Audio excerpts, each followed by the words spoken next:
This episode is brought to you by Masterclass. Don't just give your loved ones something they want, give them something they want to be this year. With Masterclass, they can finally become a better cook, a better writer, a better entrepreneur, or a better artist, just like they've always wanted.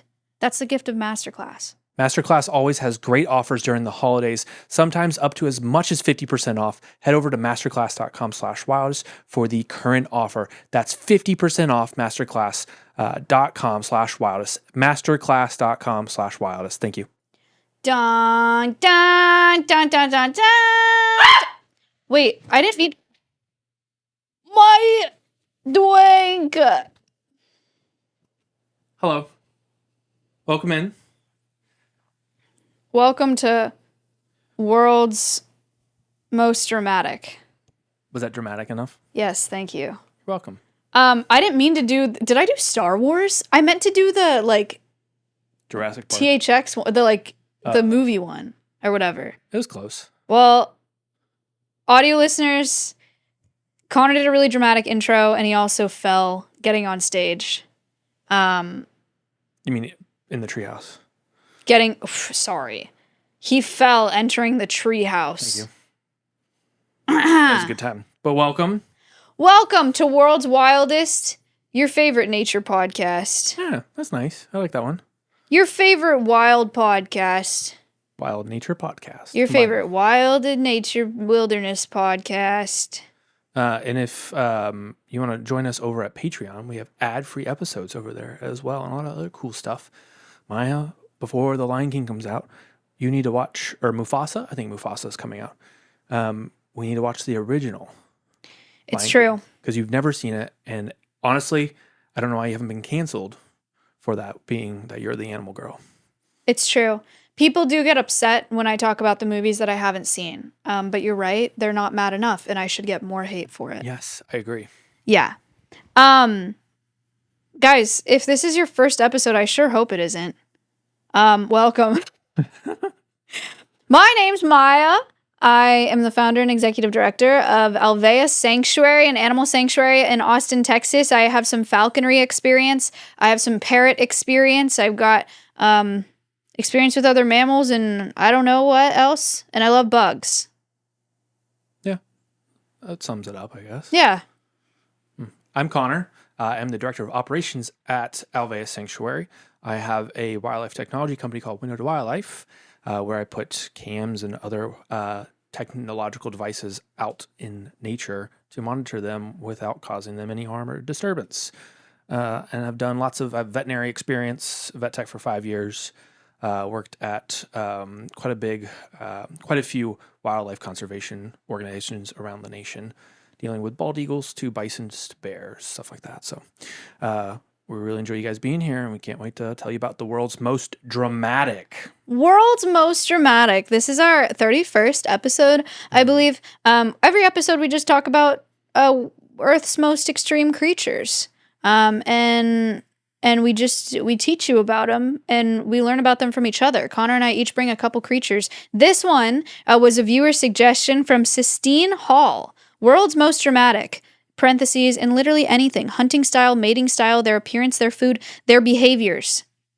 It was a really good suggestion. Yeah. I'm really excited about it. Me personally, I went for dramatic behaviors as opposed to dramatic appearance. Right. But one of mine does have a very dramatic appearance also. We've done something similar for dramatic apperances. Can't remember what it was exactly, but a lot of these, a lot of these animals kind of fit in multiple categories. But I think this one fits really well, especially for one of mine. Excellent. Also, if you haven't already, check us out on Patreon. We have all of our content over there ad-free, and we have bonus episodes, and we have a Q&A column, and we have bookmarks, and it's really fun. Yeah. You can go check us out over there if you want extra content. This episode is brought to you by ZocDoc. ZocDoc's a free app and website. You can search and compare high-quality and-network doctors, choose the right one, and instantly book an appointment. Over 100,000 healthcare providers across every specialty: mental health, dental health, eye care, skin care. And you can get fast appointments within 24 to 72 hours of booking. You can even score same-day appointments. So stop putting off those doctor appointments and go to ZocDoc.com/wildest. Find and instantly book a top-rated doctor today. That's ZocDoc.com/wildest. ZocDoc.com/wildest. Thank you. Okay. Shall we begin? Yes. This one was very interesting research, and I'm very grateful for this podcast because how cool that every week we just get to sit down and like research animals that we otherwise wouldn't know anything about. It's no longer stressful for me. Before, I would spend way too long, and now I've got a good system. I've got a good system as well. So fun. Yeah, it's so fun. I hope you guys are enjoying it because you get to learn about animals that you wouldn't otherwise think about. My first one is the electric eel, which everyone knows what that is. Yeah. But like... You help charge them, right? What? You help charge them, right? I do? Yeah. Supposed to take your car batteries and put them in the ocean, help charge the electric eels. Wow. To dispose of them. No. That was a real myth. Really? Yeah, like in the 80s. Oh my God. That's where you put them. You're supposed to put your old batteries in the ocean, and the electric eels will come over and charge on them. So people would dump their really, really bad lead acid batteries in the ocean. How is it possible that we got to the point where we were smart enough to make car batteries and dumb enough to think that? Here's another one. I went down a rabbit hole. Roundabouts cause tornadoes because people go around in the roundabouts and cause way too much wind turbulence and create tornadoes. And there's a big myth out there. People don't want them in their neighborhoods or in their communities because they have an increased risk for tornadoes because people go around them too fast and create tornadoes. We should do another podcast about world's craziest people and what they believe. I don't think that's a good idea. No, it's fun. I used to think that there were little elves operating traffic lights, like inside of the pole, and they chose when to press the buttons to go. When did you stop believing that?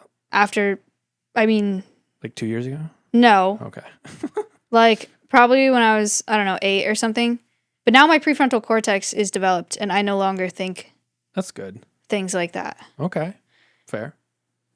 Electric eels. Sorry. So there are 3 species of electric eel. Okay. As of 2019. We used to think that there was just one, but there's 3 different species. Number 1, electric eel is a fish. It's not an eel. Oh. It's not an eel. It's a fish. Technically, it's a knife fish, and it's because it's got no dorsal fin, while eels do. Like eels have the anal fin underneath that like attaches to a dorsal fin on top. Mm-hmm. It's all around, and electric eels just have underneath. Makes sense. Okay. They breathe air. Oh, and they're not really in salt water, right?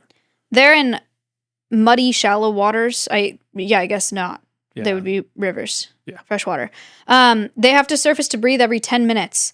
We can pull up a picture of one, so you can see that fin. Yeah, that's not the traditional look. It's.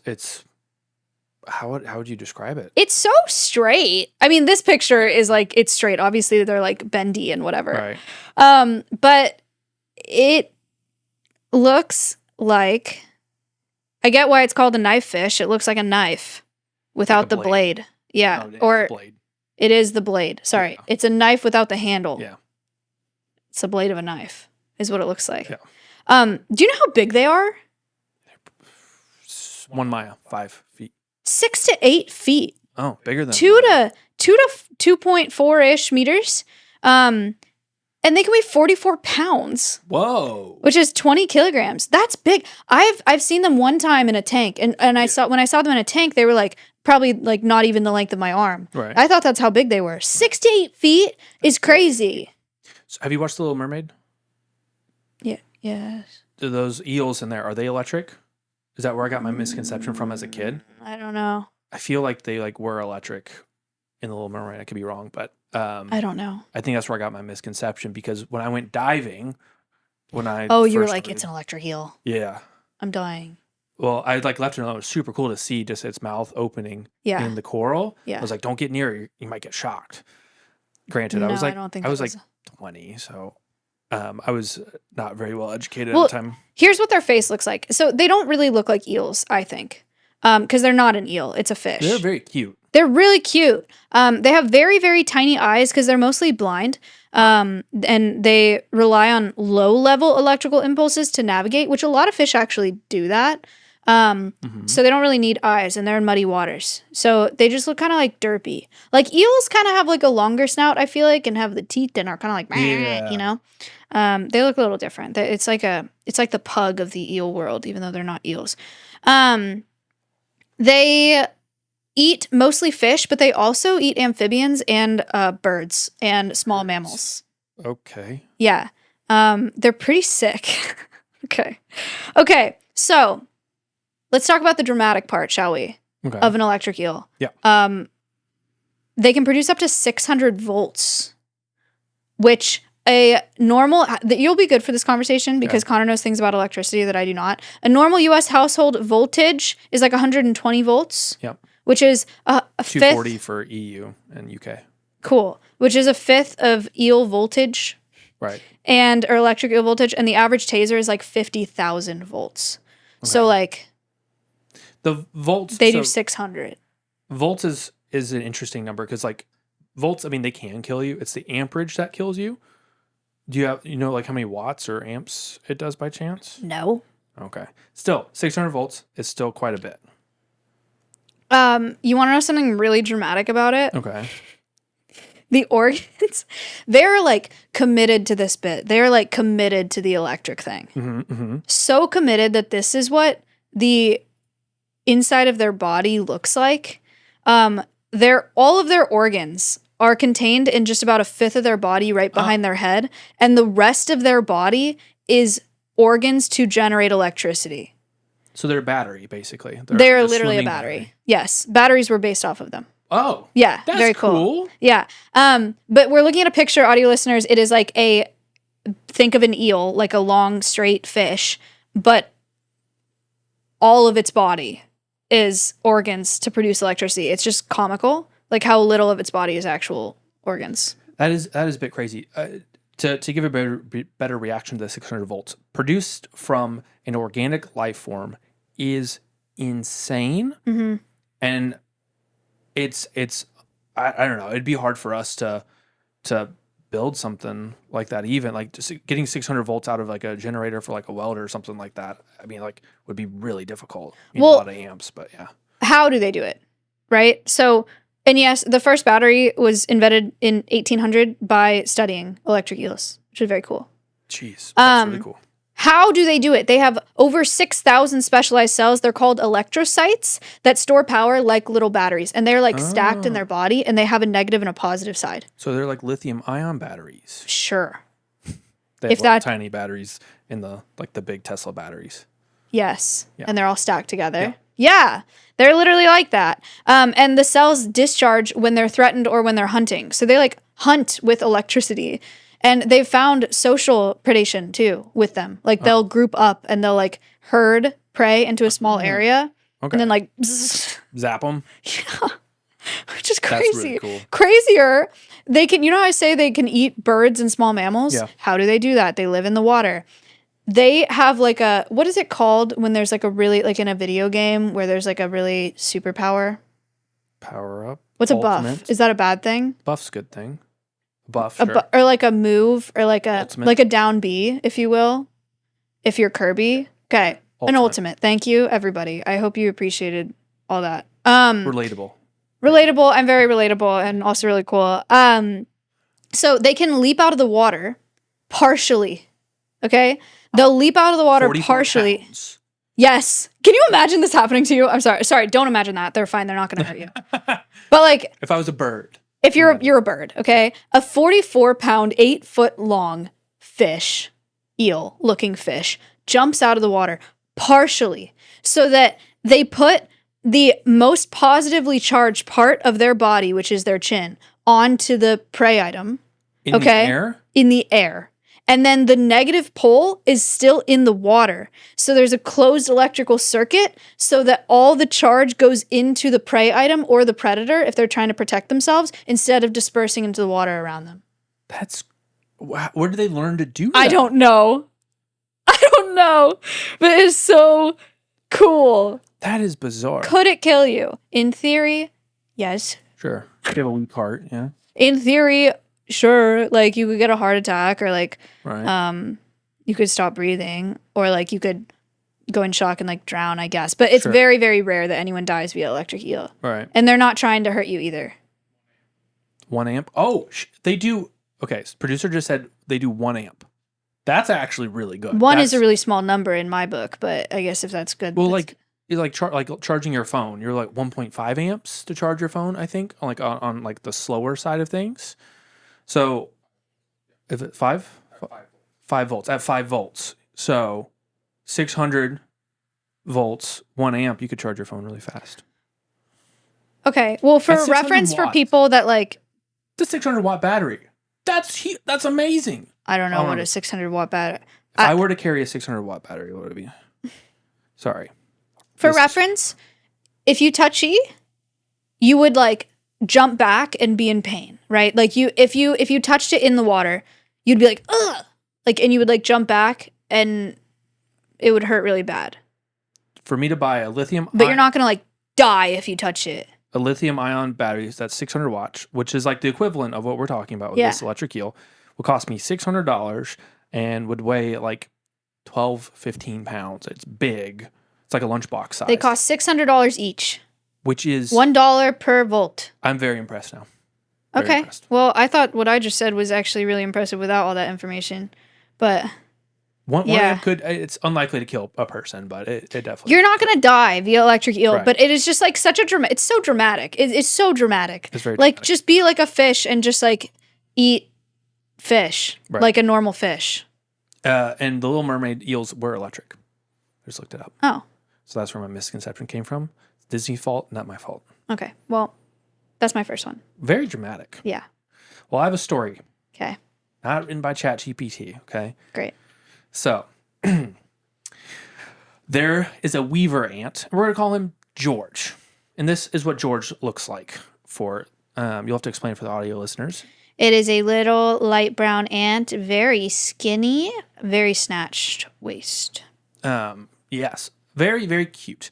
But George here, he is crazy hungry. He's looking around for some food wherever he can. Suddenly, he finds himself in a different territory than he's used to. He sees off in the distance some smaller ants working away. He thinks to himself, those look tasty and easy to eat. I need an easy meal. So he starts slowly stalking these ants from a distance, getting closer and closer till one of them breaks off. George gets into position and springs towards the smaller ants.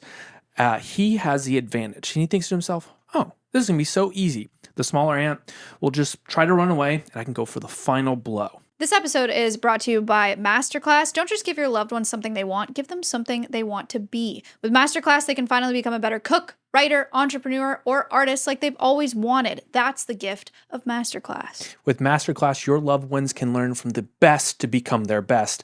Masterclass is the only streaming platform where you can learn and grow with over 200 plus of the world's best. That's why Wirecutter calls it an invaluable gift. Gift unlimited learning. Learn from any Masterclass instructor, anywhere, on a smartphone, computer, smart TV, or even in audio mode.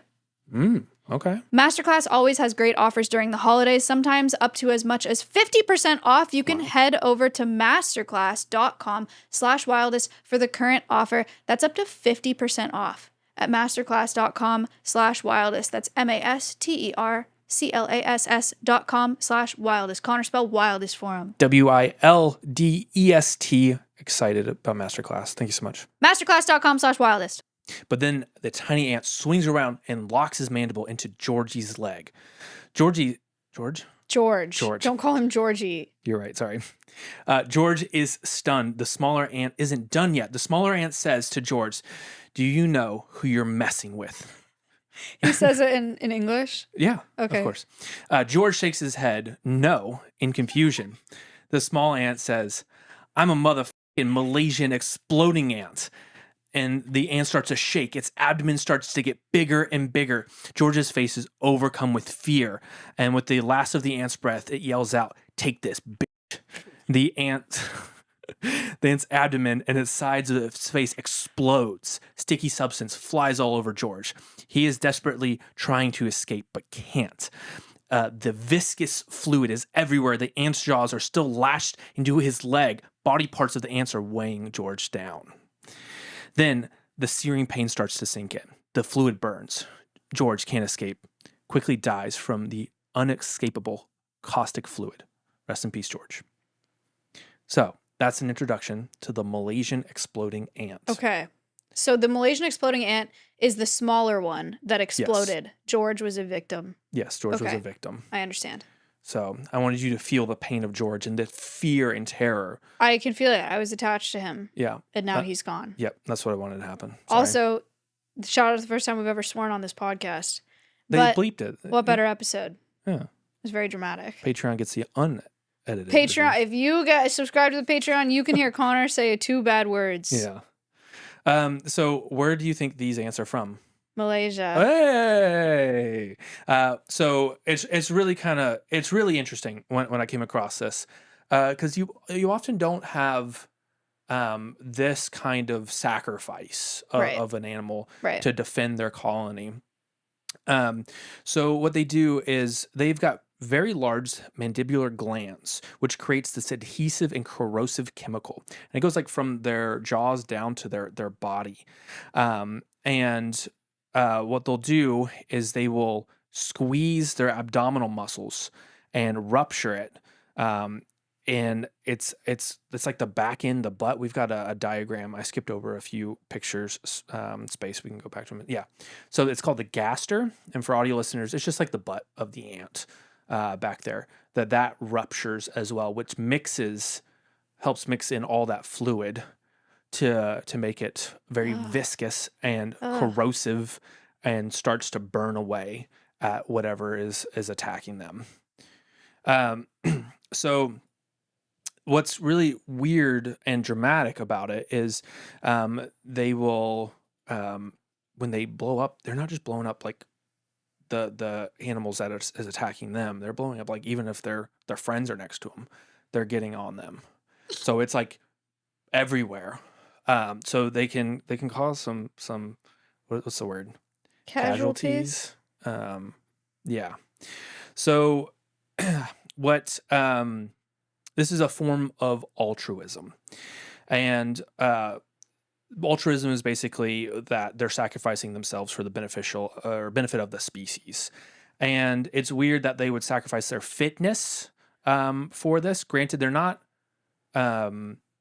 they're already doing a lot of things that aren't to help with their fitness by, working and not reproducing and mating. Right. And for people that don't know what fitness is, here's a conservation term or like a biology term. So it's how humans measure the effectiveness of an individual for its ability to survive and spread its genetics. Mm-hmm. So if the animal lives a long time and produces a lot of offspring, they have a better fitness than other animals that don't.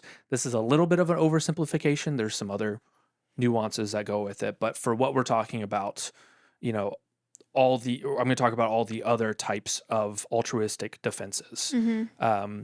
But it's only in I think it's like 18 species in the world that it's seen this amount of altruistic nature. Granted, you'll have like elephants, older female elephants that'll still stay around the herds to help with that, and it doesn't do anything but weigh them down. So it's an altruistic behavior. Mm-hmm. Or like whales, same thing with the older mom hanging around. Mm-hmm. So this is just a very dramatic form of it. So there's 3 categories of suicidal / altruistic defense behavior. You have instantaneous defense, preemptive defense, and then altruistic self-removal. So in instantaneous defense, it's exploding ants. Okay. This episode is brought to you by ZocDoc. Connor and I here, we're both adults. Yeah. Right? Yeah. And sometimes being an adult can be really fun because at night you're getting hungry. You can just eat ice cream for dinner instead of actual dinner. Or pizza, or stay up as late as you want. Yep.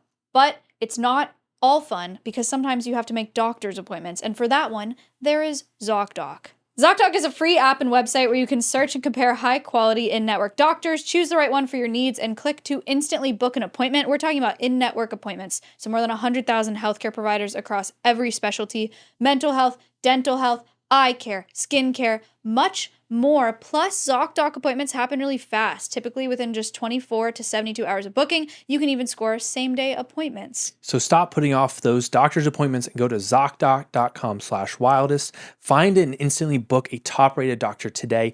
That's ZocDoc.com/wildest, WILDEST, ZocDoc.com/wildest. Thank you so much. But we'll talk something that's also interesting is bees. Oh, yes. Yeah. Bees and their exploding penises. So they will put, the stinging is very effective for deterring large animals, humans, bears, stuff like that.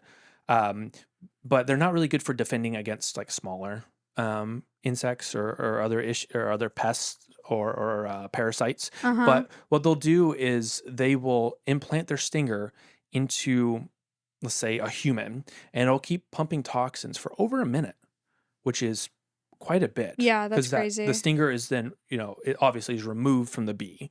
And the bee, So take the stinger out if you get stung by a bee.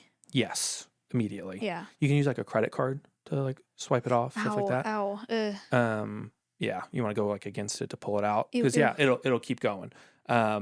Wasps, they don't pull their abdomens, right? I don't think so. know. I don't think so. I'm pretty sure. Yeah, so bees, they'll put the stinger in there, they'll leave the stinger and they'll rip it out of their body, and they don't bleed out, but they basically dehydrate out because they can't really, they don't really have like blood. They do the same thing when they reproduce. I didn't know that. Yeah, they have like Oh. exploding penises. And it works like a plug Oh, where? Into the female's into abdomen? the female. Just Yeah. anywhere in the abdomen. No. Oh. Wherever they put it in. Oh. For a bee.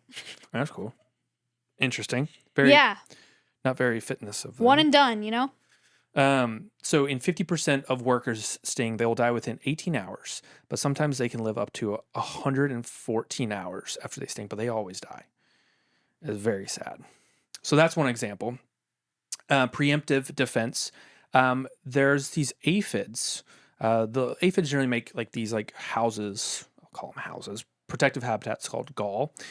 And this is what a gall looks like.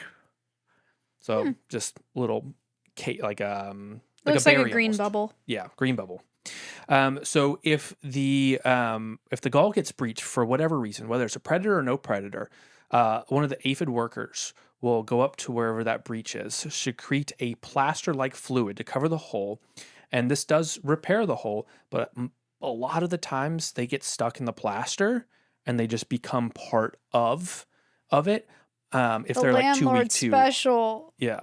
No. They will stay in it. But like they can't, if they do survive that first one, the second one or third one that they do become a part of the plaster. And like there's no reason for it. Like if predators, they're just repairing it to repairing. If predators are there or if they're not, they're still doing it, which is very interesting evolutionarily how it came along. Yeah. Because they're just sacrificing themselves for very little reason. Exploding to protect your friends is extremely dramatic. Yeah. The last one is altruistic self-removal. So if they get infected or they get infected with a parasite, they leave the colony and go die on their own so they don't infect their whole colony. That one's the worst one. It's sad. That's so sad. But the Malaysian exploding ants, there's videos on YouTube. They'll leave and blow themselves up. The Malaysian exploding ants will go after like other bigger ants. Yeah. It's very dramatic, and they'll only do this. I forgot to say they'll only do this like if it's their last resort, if they can't get out. Sure, that makes sense. They're not just going around just exploding on whatever touches them. So there's some cool videos on there, but they weren't heavily researched till like 2018. Do you remember the episode where we talked about lemmings when people used to think that lemmings exploded when they got too mad? Yeah. A lemming is like this little puffy. I don't even. Was it a rodent? I don't remember. Yeah, rodent. It was the one that jumps off cliffs supposedly. Yeah, right? They thought it jumped off the cliff. They thought that they exploded. Was it? But the producer ended up throwing them off. Yeah. Sad. That's crazy. That's my bid for the most dramatic. Wow, very nice. Exploding ants. My next one is both dramatic in behavior and in appearance. Okay. Mantis shrimp. Okay. Not a shrimp. Oh. Electric eel, not an eel. Mantis shrimp, not a shrimp. It's a stomapod. It's related to crabs and lobsters. I don't know why it's called a shrimp. It kind of looks like a shrimp. Okay. So I guess that's why. There's over 400 species of mantis shrimp, but I know when people think of mantis shrimp, they probably think of peacock mantis shrimp because they're the most famous because they freaking look like this. And Very cute. They are very dramatic in appearance. If you don't know what a peacock mantis shrimp is, you're just going to have to look it up, audio listeners. They look crazy. It's like a crawfish if you were on acid. Sure. Okay. And it's like LED, or sorry, RGB. Oh, it is. It's like RGB an RGB acid crawfish. I like that. They're so cool looking. They can be up to 16 inches, 40 centimeters long. That's not the peacock ones, but just like mantis shrimps in general. And they can be up to 1.5 pounds. What? Yes, 0.7 kilograms. Okay. Yeah, they can be massive. They live in warm, shallow waters in the Indian and Pacific Oceans. We showed a picture of a mantis shrimp, but look, they can also look like this. There's a lot of diversity in mantis shrimp. That's so cool. This is a zebra mantis. Look how big zebra mantis shrimp. Taking up. It's huge. It's on someone's hand and arm. It's taking up the whole hand and like 6 inches past the hand on the arm. It's like almost his whole. It's longer than his forearm. Yeah, it's all like in all. The coloration of zebra isopods, if you're familiar with the Marties at Alveus. Or just a zebra. Or a zebra, that's true. They're striped. Yeah. But then they can also be like a little more, I mean, these are beautiful and wonderful, a little bit more boring and like not so colorful. Like this is a Red Sea mantis shrimp. So they can look pretty chill also. Red Sea mantis shrimp. In the Red Sea. Okay, gotcha. So here's what makes them dramatic. They are really good hunters. They can take prey larger than themselves, which is very impressive. Yeah. And they have two general methods for hunting. One of them is being a spearer. Okay. Which is stabbing, skewering an unsuspecting fish with a spear that is on their arm. We have a video. So they don't make a spear.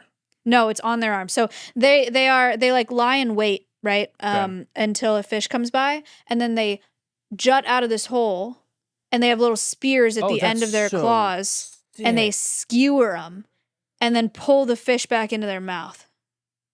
Slow down 60 times. Slowed down 60 times. It's fast. A fast grab. Oh, are they fast? I don't want to get hit by one of those. No. So they can be spearers. Okay. And they can also be smashers. Oh, okay. Where they use their hammer claws to attack hard shell prey. It's actually really sad. I couldn't find any videos that we could use, but they're like, they just shatter shells of like crustaceans and crabs and clams and stuff that they want to kill. And they just eat the soft insides. Like they shatter the shell and then just like, yeah, it's a terrible way to go. They have these clubbed arms. We'll pull up a picture. They have like little clubs like on their arms. See there? Two little clubbies, kind of like two little baseball bats. Yeah, okay. And they're secured by this latch that's in towards their body. And they have this like spring within their arms. So they're like conserving all this energy because they're like coiled up like with a spring. And then when they release it, the spring propels the clubbed claws forward. This punching that they do, they're really famous for this. A lot of you are probably familiar. Happens 50 times faster than we can blink. Guess how fast they punch in miles per hour? God, that's so hard to calculate. I know, it's so crazy. I mean, I have the feet per second too, but it's not as relatable. In miles per hour. 169.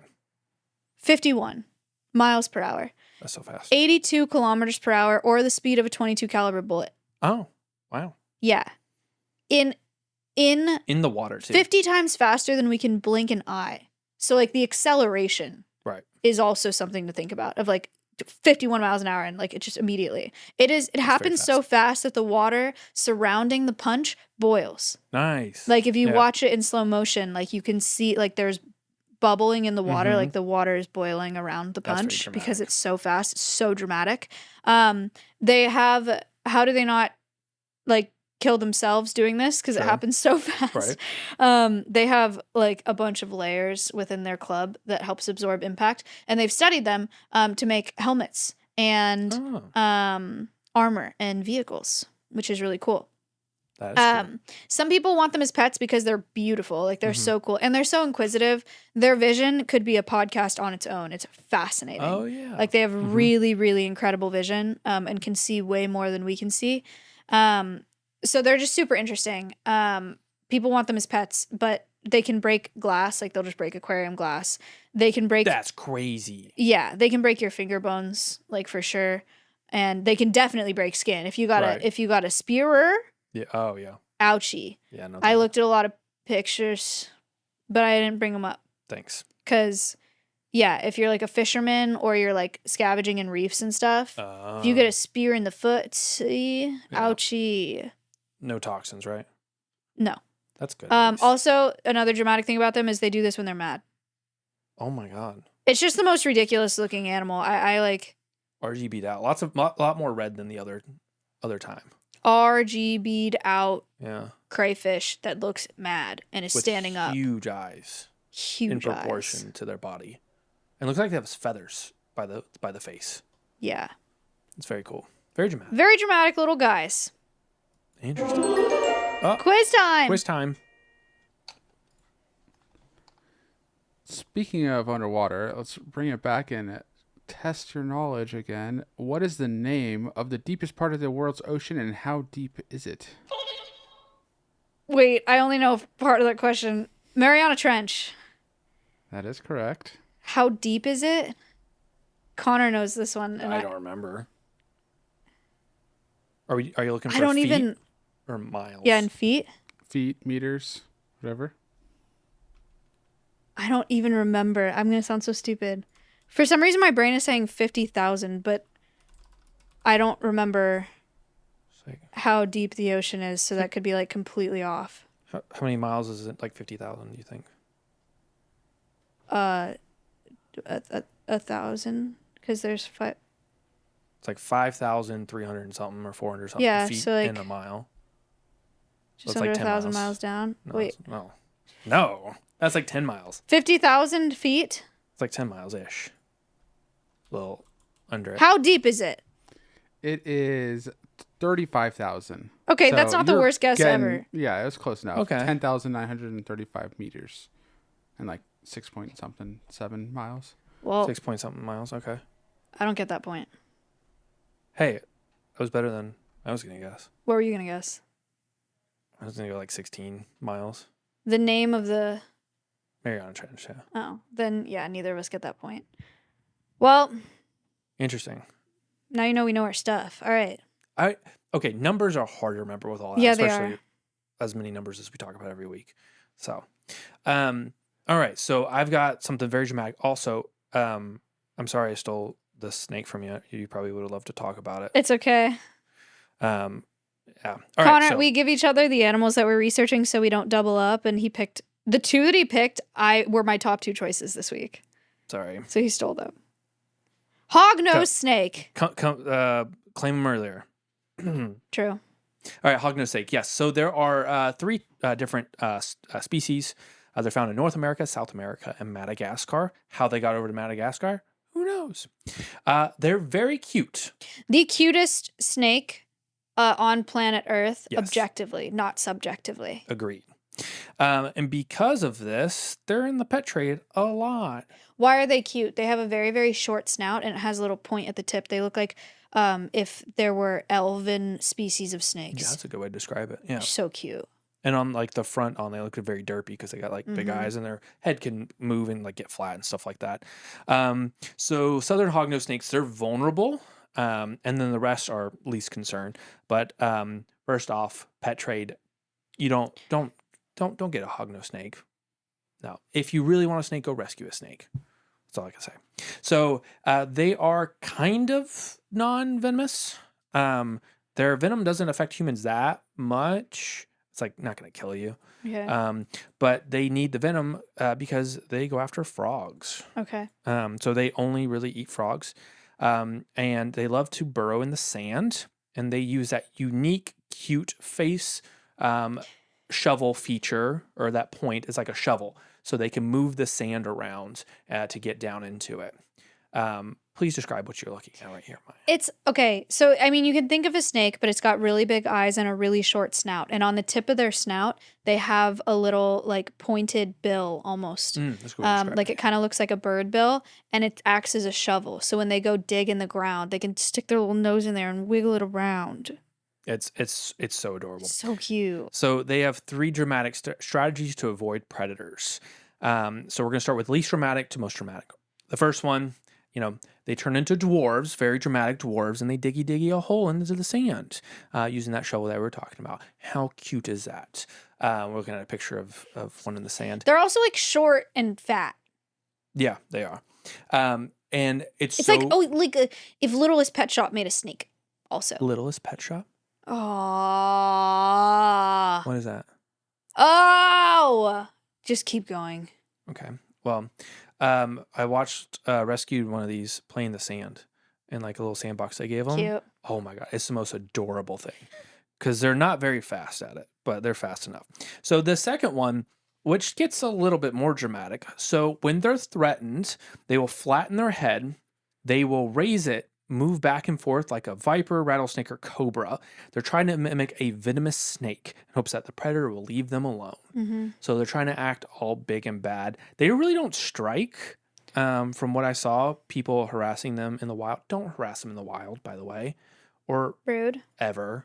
Because people want to get this next most dramatic feature out is where they will pretend to writhe in pain and they'll expel all bodily liquids and they will vomit the food if they have any in them. So here's a video of someone that harassed a wild hognose snake and filmed it. Maya, describe what you are seeing. Dude, it looks like it's having a seizure. Its mouth is open. Its tongue is like stuck out of the side of its mouth. And it is writhing around on the ground like it has just been, I don't even know. Its it looks belly's like, up. You don't see. yeah, it's upside down. Yeah. And then it stops and plays fully dead. And it's this one's like a small baby one. And then the person picks it up and it's still acting like it's dead, even though you can kind of tell it's not. And then they set it back down. And Oh my gosh. They try to And when you try to put it right side up, it just immediately flops over. and has its belly up. Very, very dramatic. So they're playing dead, hoping that this performance convinces predators that the animal's sick, gross, not Right. fun to eat, or dead, not worth eating. And it is a trend I've seen on TikTok for people to scare their own pet Oh, snake no. to do this. Yeah. It's not. I It's haven't not. seen that. It's not a behavior you want your hognose snake to do if you have one. That's so sad. It means they're so terrified they have no other option other than to go into this comatose state. It's so sad. So I get like, a few videos for research, sure, but like it's still people going out there for views to get it like, like the goats, the fainting goats. Okay, well, fainting goats actually just do that a lot. But like still, Fainting goats will like trip running down a slide and then just die. right. Faint. Not actually die. But like people going around like scaring them, like yelling Sure, at them, sure. stuff like that for the views because they think it's Sure. funny. So, very, very dramatic. Keep them out of the pet trade. That's so dramatic. Me as a snake. That was an excellent suggestion. Yes, thank you. I hope you enjoyed these very dramatic animals this week. I hope you guys have been enjoying the podcast. Yes. Go check us out on Patreon. Like and subscribe. And if you want to suggest some topics for our next episode, put them in the comments. Hooray. But also comment, maybe you could comment what you like about the episode, because sometimes I go through the comments to look at them and they're just all suggestions and I'm like, are they even having fun? I can't tell. So let us know. Thank you for watching. We'll see you soon. See you on the next one. Bye.